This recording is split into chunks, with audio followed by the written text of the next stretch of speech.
एहतियात से राहुल जी से राय लेना चाहता हूँ कि क्या म्यूचुअल फंड वाले स्टॉक्स उनके लिए, चूंकि इक्विटी तो अच्छी चली रही है, अब डेट के लिए भी एक लेवल प्लेइंग फील्ड हुआ है और प्लस डेट में पैसा लगाना अट्रैक्टिव होगा, कोई म्यूचुअल फंड स्टॉक आपको पसंद है सर? बिल्कुल अनिल जी, आपको याद होगा जब डीमोनेटाइजेशन हुआ था, जब प्रधानमंत्री ने ये अनाउंसमेंट किया था, उस वक्त जो म्यूचुअल फंड इंडस्ट्री की साइज थी वो करीबन 4.5-5 लाख करोड़ की थी। वो करीबन ऑलमोस्ट 9 से 10 गुना हो चुकी है। तो ऑब्वियसली एक AUM इम्पैक्ट, जो प्राइस इम्पैक्ट भी आता है इसमें, but I think the fact that you have consistently now got into that 10 to 15,000 crores of monthly SIPs, कुछ म्यूचुअल फंड्स के रिटर्न ऑन इक्विटी 20% प्लस है energy. I think it's definitely worth looking at. कुछ हैं जो अभी शायद list भी होंगे। SBI mutual fund is not listed, ICICI Prudential mutual fund is not listed. जहां तक हमारी कैलकुलेशन है, इनके ROEs 30% प्लस हैं। तो आपके पास फिलहाल 3-4 ऑप्शंस हैं, 2-3 और आएंगे। When you're looking at a basket, I am extremely bullish because I think the financialization of savings has happened. जो 2016 से पहले हम रियल एस्टेट, गोल्ड वगैरह की बात करते थे, आज सब लोग इक्विटीज की बात कर रहे हैं।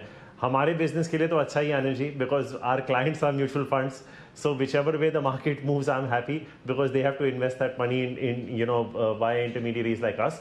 But I would be a huge buyer into mutual fund stocks as well. On a lighter note, Anil ji, Ajay साहब कह रहे थे कि एक ज़माना था कि टॉप 100 में से 27 के पैसे वो मैनेज कर रहे थे।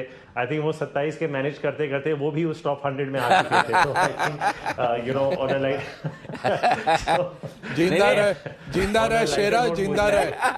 चलो, आपको ब्लेसिंग्स भी मिल गई है बग्गा साहब। नहीं ना, हम तो जाते हैं, हमारे जितने भी दोस्त हैं वो सब हाईएस्ट टैक्स स्लैब में रहे। I would be happy to manage his money now if he wants that. और भगवान न करे कभी हमें जरूरत पड़े तो उधार जरूर देते रहे।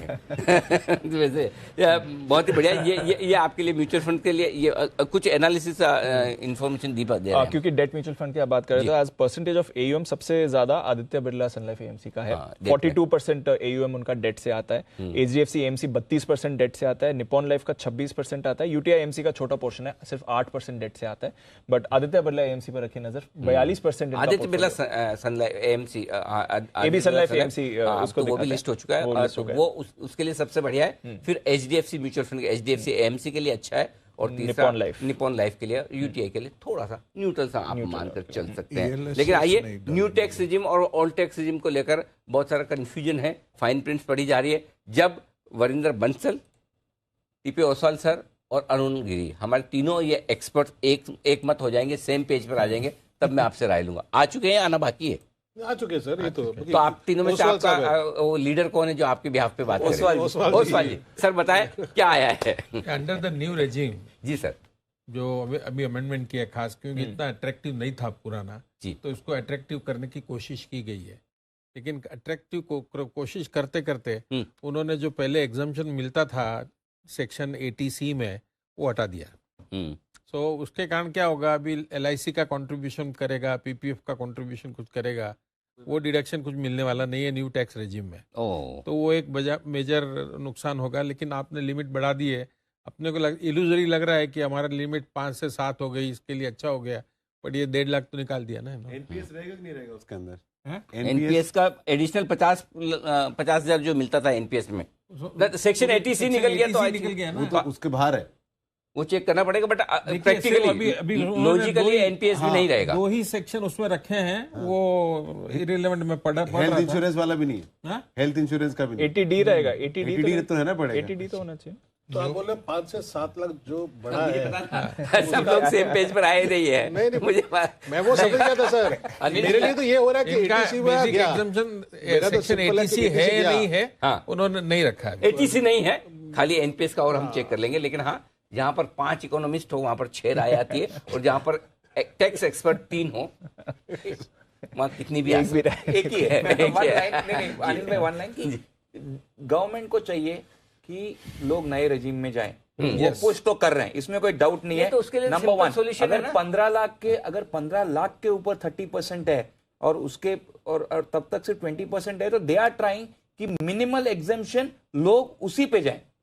करेक्ट। तो नहीं, एक ही बार आपको में वो देखना पड़ेगा ओवरऑल टैक्स रेट आपका क्या आता है। यदि आप हायर रेट नहीं, ओसवाल साहब, जो हाईएस्ट टैक्स स्लैब में है उनको नए में जाने में फायदा है कि पुराने में? हमारे हिसाब से पुराने, अभी आज ये बजट का इम्प्लीकेशन हमको कैलकुलेट करना पड़ेगा, लेकिन पुराने में तो डेफिनेटली पुराने रेजिम में ही फायदा था। अच्छा, पुराने में नए रेजिम में कोई फायदा नहीं था। ओके। और वैसे एक हमारे दर्शकों की जानकारी के लिए बता दूं कि जो सैलरीड क्लास लोग हैं वो हर साल अपने टैक्स रिजिम बदल सकते हैं। इस साल भी, इस साल, बिजनेस वाला लेकिन बिजनेस वालों ने एक बार पसंद कर लिया तो बस वही।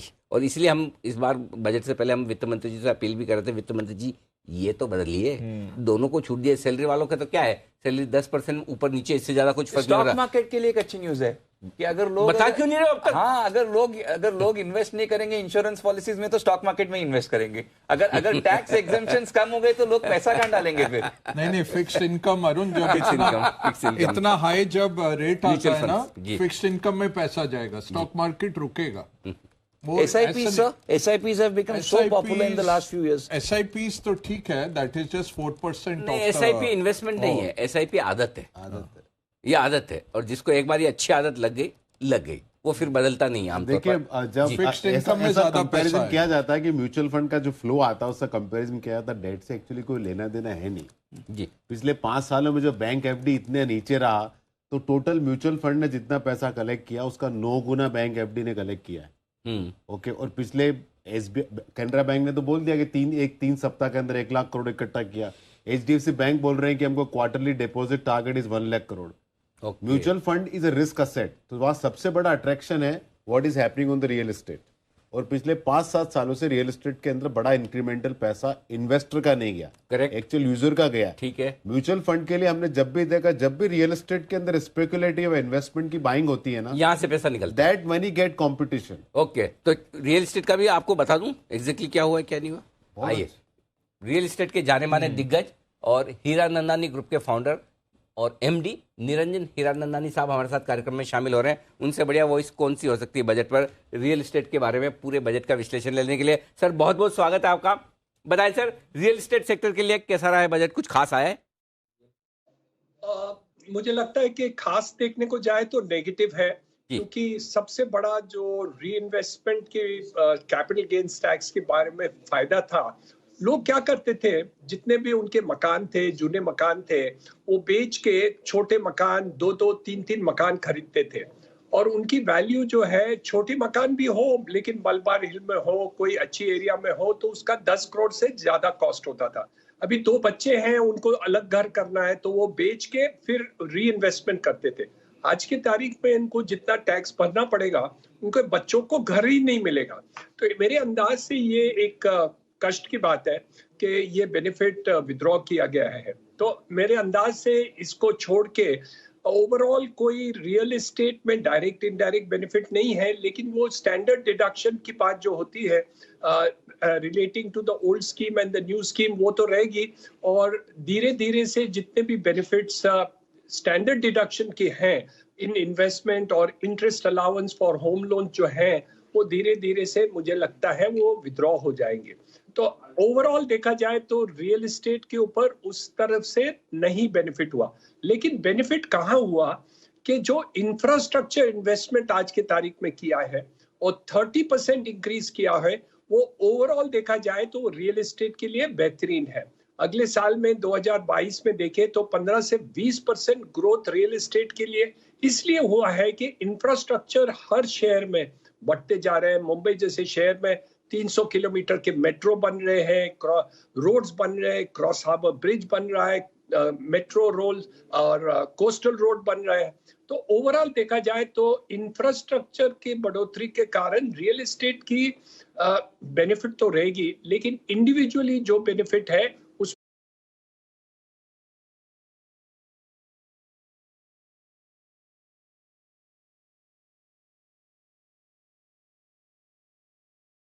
वो भी हट नहीं है। अरुण, क्या ये मान के चले कि अगर सेक्शन 80C हट रहा है और अगर आपको प्रिंसिपल होम लोन पे प्रिंसिपल रिपेमेंट में जो छूट मिलती थी वो नहीं मिल रही, तो इंटरेस्ट वाली भी खत्म होगी या अभी वो रहेगी? नहीं, दोनों ही चले गए ना, दोनों ही जा रहे हैं ना, दोनों ही जा रहे हैं। तो ये बड़ा मुश्किल काम हो जाएगा। तो ये इसीलिए हमारा कैलकुलेशन के हिसाब से हमने जो ओल्ड स्कीम और न्यू स्कीम का पुराना कैलकुलेशन देखा था, तो हाई टैक्स पेयर्स को सर पर ओल्ड स्कीम ही ज्यादा सर पर फायदेमंद थे। इंटरेस्ट आपको हाउस प्रॉपर्टी में डिडक्शन मिल जाएगा। वो इनकम फ्रॉम हाउस प्रॉपर्टी मिलेगा, वो अलग है। एटीसी में नहीं मिलेगा, तो इंटरेस्ट का डिडक्शन वहां सेक्शन मिल जाएगा। 24 में मिलेगा। हाँ, वो तो अगर आपने लेट आउट की है तो अलग नहीं बात है। नहीं, आप सेल्फ नहीं नहीं नहीं, ऑक्यूपेंट आपको मिलेगा, इंटरेस्ट मिलेगा। एक एमएसएमई को मैं उस पे आता हूँ। निरंजन सर, एक बार जरा मैं उनसे रियल एस्टेट सेक्टर का जायजा लूँ। मैंने कहा कि थोड़ा आपसे टैक्सेशन के बारे में पूछ लिया जाए कि रियल एस्टेट सेक्टर में क्या कुछ होता रहेगा। तो सर इस बार फॉर ए चेंज ऐसा लग रहा है कि या तो आपने बात बड़ी स्ट्रांगली रखी नहीं वित्त मंत्री के सामने, या वित्त मंत्री जी ने सोचा कि 2 साल से बहुत बढ़िया चल रहा है सेक्टर, अभी आपको सपोर्ट की ज्यादा जरूरत है नहीं। नहीं, सेक्टर की बात नहीं होती है। सेक्टर की बात होती है for the purposes of real estate developers. और टैक्सेशन की जो बात ये होती है वो इंडिविजुअल घर खरीदते हैं। आप देखिए 20% ज्यादा लोग घर खरीदे हैं, तो वो बेनिफिट जो देखा जाए तो वो महत्व की बात ज्यादा रहती है। जो प्राइस इंक्रीज के कारण जो बढ़ रहा है वो 10% तो जैसे 15-20% जो बढ़ोतरी हुई है ओवरऑल सेल्स में, वो ऑलमोस्ट 10 to 12% इन्फ्लेशन के कारण हुआ है। तो मेरे अंदाज से बेनिफिट सिर्फ 5% ज्यादा लोगों को है। और आज की तारीख में देखिए, मुंबई जैसे शहर में 50% से ज्यादा लोग झोपड़पट्टी में रहते हैं। इसलिए घरों को आपको देना, रोटी कपड़ा मकान की आप जब बात करते हैं तो लोगों को छत देने की एक कमिटमेंट सरकार की रही है। प्राइम मिनिस्टर आवास योजना के अंदर जो अफोर्डेबल हाउसिंग है उसमें 79,000 करोड़ दिए, लेकिन वो मुंबई को बेनिफिट नहीं होता क्योंकि उसकी जो प्राइस लिमिट है 45 लाख रुपीस है, तो वो यहाँ कोई घर मिलता नहीं। तो मेरे अंदाज से कुछ सेक्टर रियल एस्टेट में छूट गए हैं और उनको तकलीफ होगी कि कैसे हम घर खरीदे, या मिडिल क्लास को जो कैलकुलेशन करके घर खरीदते हैं उनको भी दिक्कत होगी कि हम घर खरीदे या नहीं खरीदे।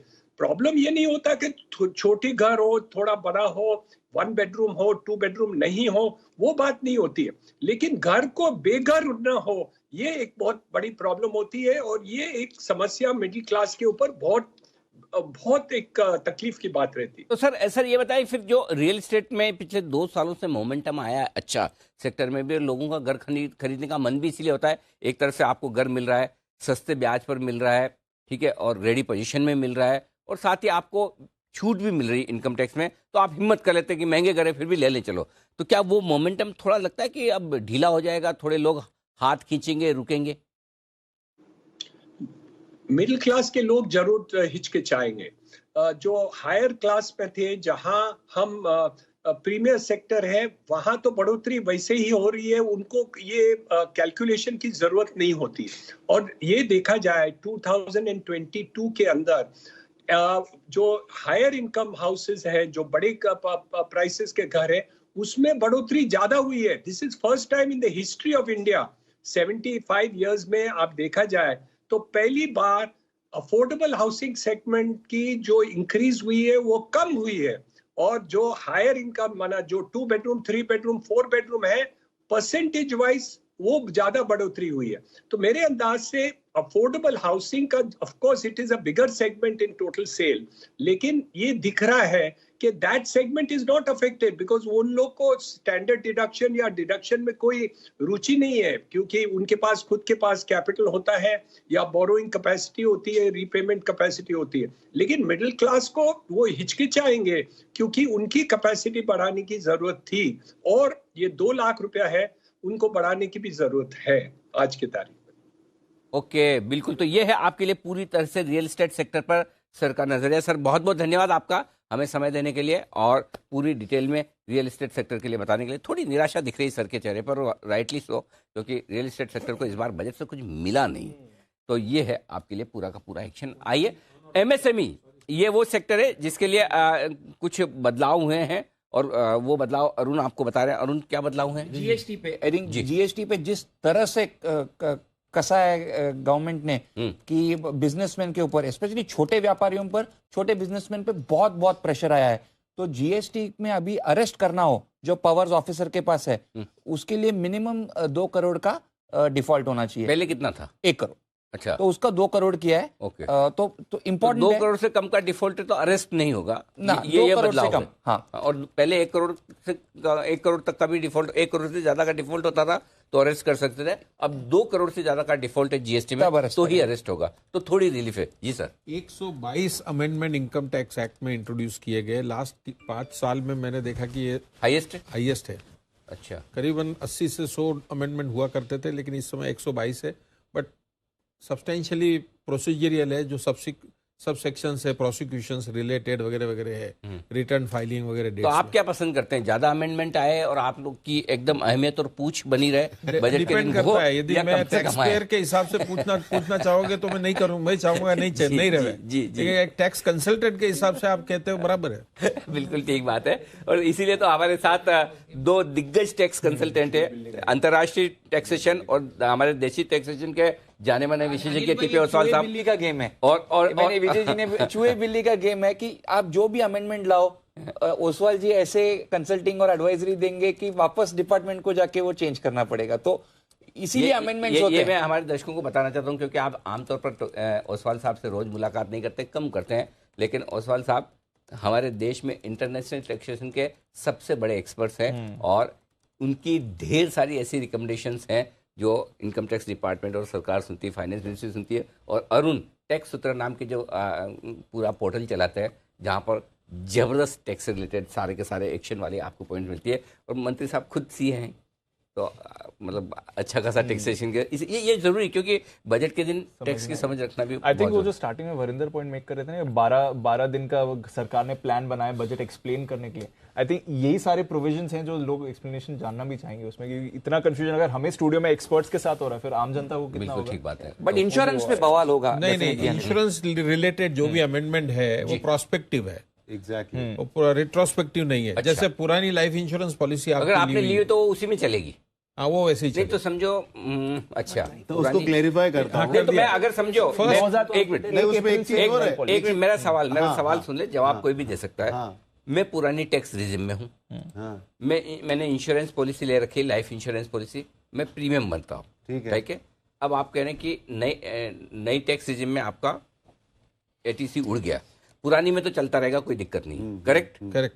लेकिन अगर मैं नई स्कीम में आ जाता हूँ, नई टैक्स रिजिम में आता हूँ, तो क्या मुझे इंश्योरेंस पॉलिसी जो पुरानी ली हुई है उसका फायदा नई टैक्स रिजिम में मिलेगा या नहीं मिलेगा? नहीं, वो दो अलग अलग प्रोविजन। दो चीजें ध्यान में रखिए। एक तो आप प्रीमियम दे रहे हो, उसका डिडक्शन की बात कर रहे हो जी, एटीसी वाला जी, वो नहीं मिलेगा नए प्रोविजन, नए रिजिम में। हाँ। बट जब आपकी इंश्योरेंस पॉलिसी मैच्योर हो जाती है, राइट, और आपको पैसा इंश्योरेंस से वापस मिलता है जी, वो सेक्शन 1010D में एग्जम्प्टेड था, टैक्सेबल नहीं, भले ही वो पॉलिसी आपकी इंडिया की हो या विदेश की हो, तो वो टैक्सेबल नहीं था। अब इन्होंने कर दिया है कि यदि आपका इंश्योरेंस प्रीमियम 5 लाख रुपए से ज्यादा भर रहे हो, 1 अप्रैल 2023 के बाद वाली पॉलिसी ली हुई, 5 लाख सालाना एक ही पॉलिसी पे। अच्छा, नहीं, टोटल पर पर्सन। यूलिप सेपरेट है, यूलिप में 2.5 लाख का लिमिट पर पर्सन। अगर आपने साल भर में 5 लाख से ज्यादा इंश्योरेंस, लाइफ इंश्योरेंस की पॉलिसी ली है तो लाइफ इंश्योरेंस, राइट, कोई भी policy, life mediclaim, life insurance policy के टैक्सेबल नहीं है, तो वो उसका जो रीपेमेंट आएगा आपको वो taxable at the time of maturity, वो टैक्सेबल पूरा का पूरा। वो अभी वो देख रहा हूँ। नहीं, उसमें Anil, in case of death no taxation, in normal case Anil ji it is taxable। Term insurance में तो दिक्कत नहीं है क्योंकि कुछ आता नहीं है, और डेथ हो गई तो लगेगा। लेकिन अगर आप एंडोमेंट प्लान लेते हैं, मनी बैक पॉलिसी लेते हैं, जिनमें आपके एक तय समय के बाद वापस पैसा आपके पास आता है, और उसमें आपने मोटी मोटी ली 5 लाख रुपए से ज्यादा की प्रीमियम साल की भर दी, वो तो उसका पुरानी पॉलिसी का कोई प्रॉब्लम नहीं, पुरानी चलती रहेगी। नहीं, इंश्योरेंस के अंदर एक बहुत इंटरेस्टिंग कॉन्सेप्ट होता है ग्रैंडफादरिंग। इसका मतलब क्या होता है कि जिस दिन आपने पॉलिसी ली उस दिन के जो टैक्सेशन है वो आपकी पॉलिसी पे लाइफ लॉन्ग चलता रहेगा, और टर्म्स एंड कंडीशन वो रहने वाला। अभी इसके अंदर एक इंटरेस्टिंग चीज है, ये नए रूल 1 अप्रैल 2023 से आने वाले हैं। इसका मतलब कि आज से लेके 31 मार्च तक कितनी पॉलिसी बिकेगी 5 लाख के ऊपर वाली, कोई नहीं पता। हाँ, वो उस पर कोई इम्पैक्ट नहीं आएगा। लेकिन 1 अप्रैल 2023 के बाद में ली हुई पॉलिसी, एक पॉलिसी में यदि 5 लाख से ज्यादा आपने प्रीमियम भरा है तो पूरा का पूरा टैक्सेबल। तो अगर अनिल जी इंश्योरेंस कंपनी का स्टॉक नेगेटिव होने के बजाय पॉजिटिव होना चाहिए, क्योंकि आज से लेके आपके पास पूरा अप्रैल फरवरी पड़ा, मार्च पड़ा है, ले लीजिए। ये विंडो आपको 60 दिन का विंडो अवेलेबल है। तो अभी तो और ज्यादा पॉलिसी और ज्यादा कह रहे हैं मंत्री जी, मेरा रीडिंग बराबर है। तो मंत्री जी आप महान है, बराबर है, सही है ना? बिल्कुल सही है, सही है। तो मतलब आप ये कह रहे हैं कि 5 लाख रुपए से ज्यादा की अगर आपने सालाना प्रीमियम भरी लाइफ इंश्योरेंस पॉलिसी में, और ये जब मैच्योर होंगी, अगर डेथ हो जाए तब तो कोई बात नहीं, उसका तो क्लेम अलग बात है, लेकिन अगर जब मैच्योर होंगी तो वो सारा का सारा जो पैसा आएगा, अभी वो टैक्स फ्री होता था, अब टैक्स लगेगा। लेकिन ये कब से लागू होगा? 1 अप्रैल 2023 के बाद। 1 अप्रैल 2023, आज है 1 फरवरी, मार्च, फरवरी और मार्च 2 महीने है। 2 महीने कितना पैसा? एक मिनट रुकिए, यहीं रुकिए, बसंत माहेश्वरी साहब के पास पहुंचता हूं वहां पर। बसंत माहेश्वरी साहब, अगर ये सही है जो इंटरप्रिटेशन हो रहा है कि 1 अप्रैल तक आपके पास वो विंडो है कि आप 5 लाख रुपए से ज्यादा की प्रीमियम देकर भी पॉलिसी खरीद सकते हैं, वो टैक्सेबल नहीं होगी, as an ultra HNI I assume आपको, क्या आप खरीदेंगे सर? नहीं, मुझे तो देखिए इसमें दो चक्कर है। इंश्योरेंस तो मेरे पास है भी नहीं, मैं लेता भी नहीं, बट नॉर्मली अगर मैं स्टॉक वैल्यूएशन लूँ तो एक शेयर जो DCF करते हैं, कुछ भी करते हैं, हम 5 साल 10 साल आगे का कैश फ्लो लेते हैं। तो आप 4 महीने में कितनी पॉलिसी बेच देंगे, बिकॉज अगले 3-4 साल तक वो एक ओवरहैंग रहेगा, तो वो ट्रेड ऑफ देखना होगा। लेकिन मुझे लगता है मार्केट सेंटिमेंट पे चलता है और इस पे सेंटिमेंट तो खराब ही रहेगा। 2-3 महीना में आप बहुत कुछ कर सकते हैं, लेकिन मुझे नहीं लगता इससे स्टॉक प्राइसेस के हिसाब से, बिकॉज हमें अल्टीमेटली हमको देखना है शेयर का दाम कहाँ होगा, तो शेयर के दाम में तो प्रॉब्लम आएगी।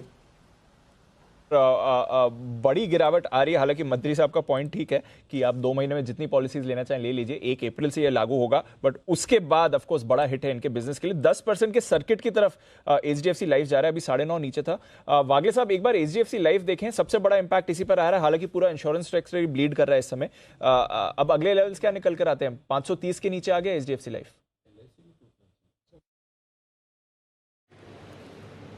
दीपांशु, ये लेवल पे बेच नहीं सकते क्योंकि रिस्क ये नहीं होगा, मैच नहीं होगा, लेकिन मुझे दिखता है ये 520 का लेवल है जो जाना चाहिए। अभी ऑलरेडी 530 है, और अगर वो होल्ड नहीं किया तो ये 500 तक भी जा सकता है, लेकिन बेचना है तो आपको बाउंस के लिए रुकना होगा 540-550 ये रेंज में। इस बीच मेरे ख्याल से बसंत माहेश्वरी साहब कुछ कहना चाहते थे, हम बीच में आ गए। सर बताएं। अनिल जी, मैं कहता हूँ जब ये नेगेटिव जो सांप निकलते हैं ना, जब अंदर से बजट के पेपर के अंदर से, तो मार्केट एकदम पागल जैसे बिहेव करने लग जाता है। अभी मतलब at the cost of going wrong, और रिकमेंडेशन हम नहीं देना चाहते। मुझे नहीं लगता है एकदम कभी हाथ डालना चाहिए कि अभी नीचे आ गया, हो गया नहीं हुआ, वो 2-3 दिन स्टेबल हुए उसके बाद देखना चाहिए। अभी इंश्योरेंस कंपनियों में मुझे लगता है बहुत ओवरहैंग है। और सबसे इंपॉर्टेंट बात है, कंपनी जो है उसकी जब हम खरीदते हैं तो हम 5 साल 10 साल 20 साल के व्यू से स्टॉक को वैल्यू करते हैं। तो अगर 5 साल 10 साल का व्यू ही हमारा डिस्टर्ब हो रहा है, अगले 3 महीने में ऑफकोर्स धमाधम करके पॉलिसियां बिकेगी, लोग भी खरीदेंगे, एजेंट भी बेचेंगे, लेकिन उसके बाद क्या FY24, FY25, FY26, हाँ फिर वो गणित निकलेगा कितना परसेंट ये, कितना परसेंट ऊपर, प्रोडक्ट पोर्टफोलियो में कितना इंपैक्ट आएगा। आप ले दे के देखेंगे 2-4% का इंपैक्ट नहीं आएगा, लेकिन शेयर बाजार 3% का अर्निंग्स के हिसाब से 25% पहले ही गिर जाता है। ये तो हमारा शेयर बाजार है ना, आप क्या करेंगे। ये है, और बहुत ही इंटरेस्टिंग बोला कि पढ़ते पढ़ते कहां से बिल में से सांप निकल के आएंगे पता नहीं चलेगा। ये फाइन प्रिंट का कमाल है और वाकई में होता हुआ दिख रहा है। और फाइन प्रिंट पढ़ कर आपको जानकारी दे रहे हैं अरुण गिरी। अरुण, कुछ और निकला है फाइन प्रिंट? नहीं, ये इंश्योरेंस पे यही इंपॉर्टेंट क्लैरिफिकेशन है from a top government official कि ये उन्हीं पॉलिसीज पे एप्लीकेबल रहेगा टैक्सेशन इंश्योरेंस के जो 1 अप्रैल 2023 के बाद इशू हुए हैं, और ये उन पॉलिसीज को बिल्कुल हिट नहीं करेगा जो प्योर लाइफ पॉलिसीज हैं जहां पैसा डेथ के बाद मिलता है। हाँ, बस ठीक है। जो टर्म इंश्योरेंस तो 1 अप्रैल 2023 के बाद जो पॉलिसीज इशू हुए हैं उसके उस पे ही एप्लीकेबल रहेगा। जो हमने डिस्कस किया वही है, वही सेम। तो बोलो ना, ओसमान साहब ने एकदम परफेक्ट बताया। ये बोलो, बताओ ओसमान साहब, मंत्री साहब आपके दोनों राइट और लेफ्ट में जो बैठे हैं एकदम परफेक्ट विश्लेषण कर रहे हैं। बहुत बहुत बधाई सर आपको। अच्छा आइए चलते, बधाई देने का समय एक और आदमी को है, एक और आदमी को बधाई देने का समय। आशु मदान साहब, चलिए बजट महासभा में चलते हैं। साफ कहता है 17,950 के आसपास निफ्टी था, 18,000 के ऊपर निकलकर टिकेगा तो अब फ्रेश खरीदारी करूंगा, अभी नहीं करूंगा, और ये कहकर लंच करने चले गए। अब वापस लौट आए। आशु सर, आप पीछे लंच करने गए, मार्केट नीचे आ गया। सर बधाई, पहले तो आपका व्यू बराबर था, अब ये भी बता दीजिए कि कब से शुरू करना है लेना। अनिल जी देखिए, ये जो यूफोरिया बना था ना, बजट अच्छा है, बजट अच्छा है, बजट अच्छा है, बिल्कुल अच्छा है, लेकिन मैं भी यही सबको बोला बजट अच्छा है, लेकिन स्टॉक बिल्कुल डिफरेंट है। और कुछ कुछ चीज़ें जो फाइनर प्रिंट्स हैं इंश्योरेंस कंपनीज के, बाकी के लिए ये रियल एस्टेट वगैरह जो 10 करोड़ वाला गला, ये चीज़ें अच्छी नहीं है। एनीवेज अनिल जी, मार्केट में और भी बहुत सारी चीज़ें चल रही हैं जो शायद बसंत जी ने भी कहा था कि 24 घंटे से 48 घंटे, वो 4 घंटे में अनिल जी वो जो मुझे आपको पता है अनिल जी, यूफोरिया से बहुत डर लगता है। भाव मतलब ऐसे हो जाते हैं कि मतलब आज के बाद स्टॉक ही नहीं मिलेगा। और ये जो 3-3 दिन के टारगेट जब आ जाते हैं ना कि परसों ही 18,500 और 3 दिन, ये तो अनिल जी मेरे लिए तो शॉर्ट ट्रेड हो जाता है कि बिल्कुल हाथ जोड़ देता हूं मैं। तो वो चीज से अनिल जी मतलब डिसिप्लिन है। मुझे 18,000 से ऊपर की लाइफ नहीं लग रही निफ्टी की अनिल जी। अच्छा बजट है, इसमें बजट की कोई डाउट नहीं है। As a salaried person I am very happy. अच्छा आशीष सर, ये बताएं कि 3 दिन नहीं, कितने दिन में 18,500 आए तो ठीक है? मुश्किल सवाल हो गया ना। आप मुझे फंसाने के लिए मुश्किल सवाल पूछ लेते हैं, पर मैं अनिल जी 18,000 के ऊपर की लाइफ में नहीं हूं। बहुत आसानी से नहीं आएगी तो बहुत तसल्ली से लेने के मौके भी मिलेंगे। कहीं भागा नहीं जा रहा है बाजार, बट ये है कि एक रेंज में रहेगा। और जो किसी भी वजह से, जो कॉर्पोरेट इवेंट की वजह से डेंट आया है, उसका मिटिगेशन ये बजट ने किया है कि कुछ ना करके। अगेन अनिल जी, मेरा क्वेश्चन क्या था, हमारी एक्सपेक्टेशन क्या हो गई है कि एलटीसीजी नहीं आएगा, कोई अच्छा नहीं आएगा, बुरा नहीं आएगा तो बहुत अच्छा हो जाएगा। ऐसा थोड़ा कोई अनिल जी मतलब एक्सपेक्टेशन मैं लगा लूंगा कि नहीं कुछ बुरा नहीं आएगा तो बहुत अच्छा आ जाएगा। अच्छे के लिए जेन्युइनली बहुत अच्छा आना चाहिए, बट अच्छा बजट है अनिल जी। लेकिन भाव में ऐसी कोई बात नहीं लग रही। रेंज बाउंड मार्केट है, कुछ चीजें अच्छी निकल के आएंगी, बट कोई जल्दबाजी नहीं है अनिल जी।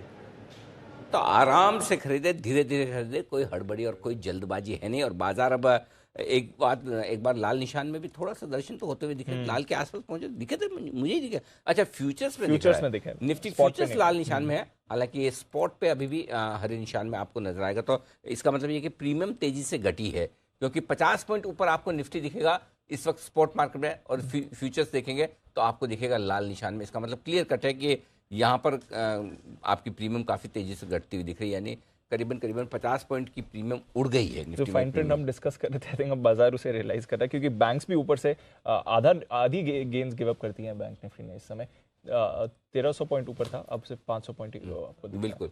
और इस बीच चलते हैं नई दिल्ली, और वहां पर 2 खास मेहमानों से बातचीत कर रही है स्वाति खंडेलवाल, बजाज फाइनेंस के संजीव बजाज साहब हैं, और साथ ही साथ आईटीसी के एमडी संजीव पुरी साहब हैं। और दोनों ही स्टॉक और दोनों ही कंपनियां आज सुर्खियों में भी है। तो आइए जरा सुनते हैं।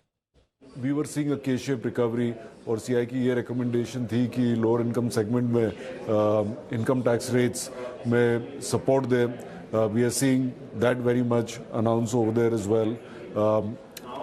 CI had also talked about the need to improve urban infrastructure and to support states with the interest-free loan that has been announced for another year, to support in the development of municipal bonds that has been announced. So काफी बातें हम देख रहे हैं। Okay, काफी बातें मानी गई और इंडस्ट्री के लिए अच्छी बात है।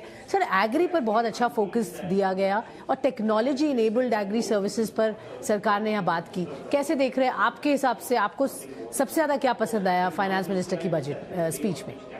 पहले तो मैं सहमत हूँ जो संजीव ने अभी कहा, ग्रोथ ओरिएंटेड है, प्रूडेंट है। साथ में मैं ऐड करूँगा ये बजट इंक्लूसिव है, and it reflects consistency which is very good for business environment. And some of the things that I just to call out in agriculture, certainly हर budget में फोकस रहा है, इसमें भी स्पेसिफिक फोकस जो technology में है, एंड एम्पावरिंग एग्री एंटरप्रेन्योर्स और agri technology entrepreneurs, I think वो बहुत ही प्रोग्रेसिव स्टेप है। The public agriculture digital infrastructure is a very important step.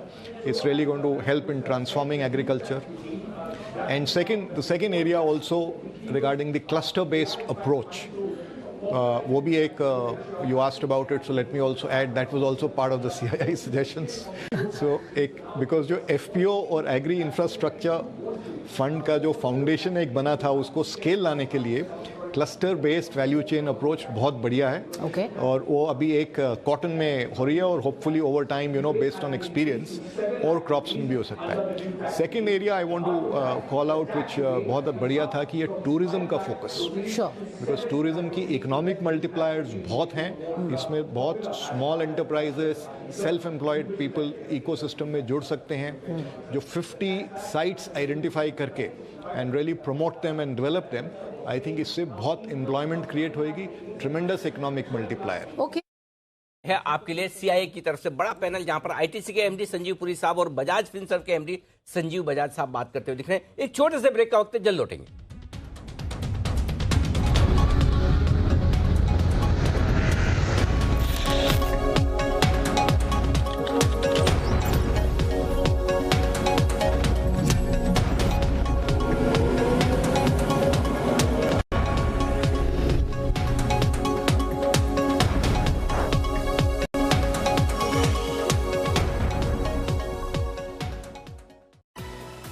प्रायोजक किर्लोस्कर,